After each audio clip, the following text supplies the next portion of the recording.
Hi, this is Dr. Green. We are working on Web Assigned Homework 7 and problem number 5, and we're looking at some measurement of pain dosage, medication pain dosage, and pain levels. And so that information is here. And they ask us to compute the Pearson correlation coefficient. So we want to see how the data are correlated.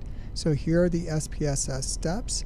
I'm going to take you through those. I've already entered this data into SPSS.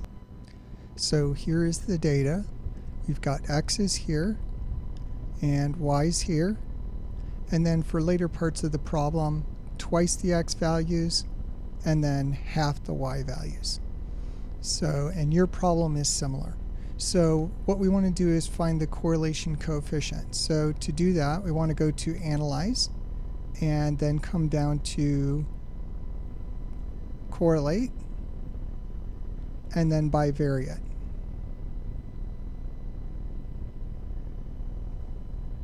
And then you want to move over the variables that you're going to use. So for us, that's X and Y.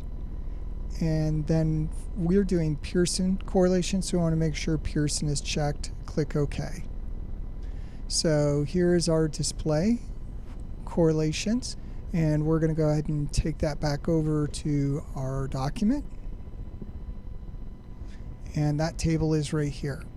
So let me tell you what this information is. So first of all, we've got the correlation coefficient negative 0.585. That's our R value. So that's telling us that there is a negative correlation, and it's in the middle between 0 and -1, so it's a moderately strong linear relationship. So Pearson measures how strong the linear relationship is, and the negative means that these are going in opposite directions. As dose goes up, pain level goes down. So as one variable goes up, the other goes down. And then in the next part, they ask us, well, multiply each measurement of the medication dose times 2 and recalculate your correlation coefficient. So we're doing the same steps again, except we're using 2 times the X values. So if we go back to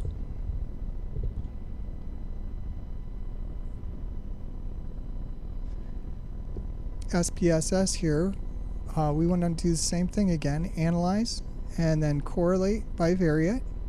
But now we're not using X and Y. Let's take our X, move it back over to the left, and we're going to use twice X, the X times 2. We're going to see how those are correlated. So click OK. And here's our output.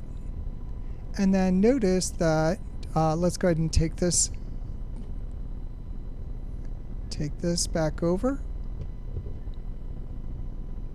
And that is right here. And notice that these tables are identical. So our R value is still negative 0.585. And then they ask us to do the same thing again, divide each measurement in half for the pain level and recalculate.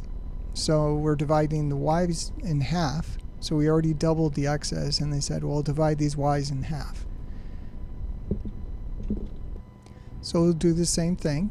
Analyze, correlate, bivariate, except instead of using the Y level, we're going to use half of Y and press OK.